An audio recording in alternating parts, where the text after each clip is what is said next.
an abandoned restaurant on Belfast's Dublin Road, its name boards an innocuous reminder of famous visitors to the city past.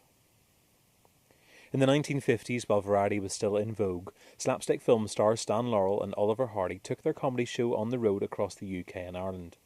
A last hurrah coinciding with the release of their final film, Atoll K, which had itself been made in Europe. They arrived in Ireland on the 25th of May 1952, with a 2-week stint in Dublin's Olympia Theatre. The show then moved north, with Laurel and Hardy spending a fortnight in Belfast, basing themselves on the second floor of the Midland Hotel, adjacent to the busy York Street train station. Their visit would become something of a legend. While in North Belfast, the pair are reputed to have visited local character Buck Alec and taken a trip to the Tonic Cinema in Bangor to judge a singing competition. But all was not well. Both men were now in their 60s, and the ill health that plagued the pair in recent years caught up with them. Stan spent at least part of the trip being cared for by the staff of Belfast's Musgrave Hospital. The 1952 act, A Spot of Trouble, was an adaptation of their 1930 short film, Night Owls, and offered Northern Irish audiences their first chance to see the legendary performers in person twice nightly in the opulent setting of the Grand Opera House. I have managed to find one little story about Stan and Ollie's first night here in Belfast.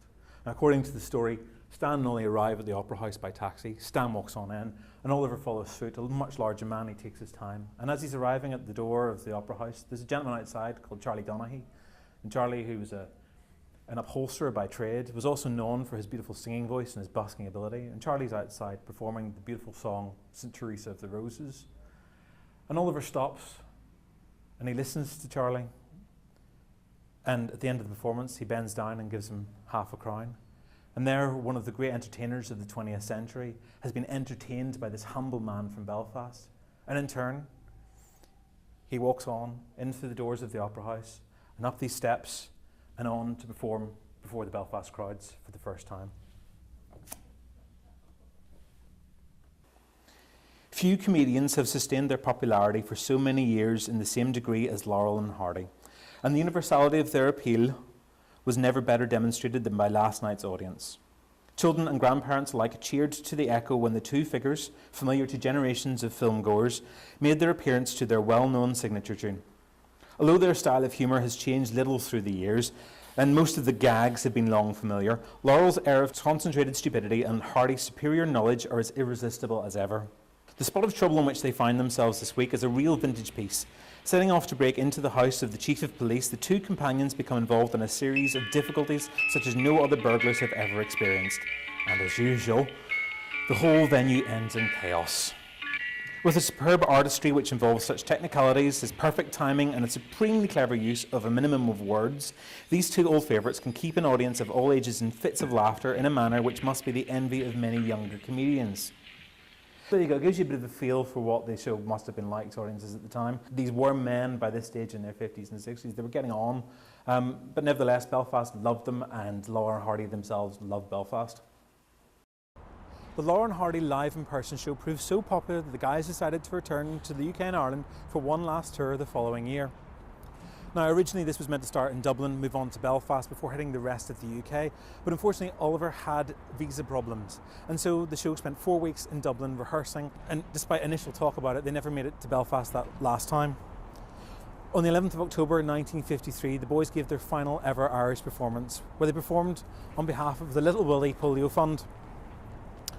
And the show was well received. They moved on to Northampton and the rest of the UK on the 13th of October. Now, their time here in Ireland was hugely important to both of them. The warmth and the affection and the sheer openness of the reaction of the public to them was something that they never forgot. Stan talked about it in his correspondence, and it's a comment he made that I want to kind of finish this piece on. So, remembering his arrival in Cove in County Cork on the 9th of September 1953, he said the following: "The docks were swarming with many hundreds of people. It was a strange thing our popularity has lasted so long. Our last good pictures were made in the 1930s, and you think people would forget, but they don't.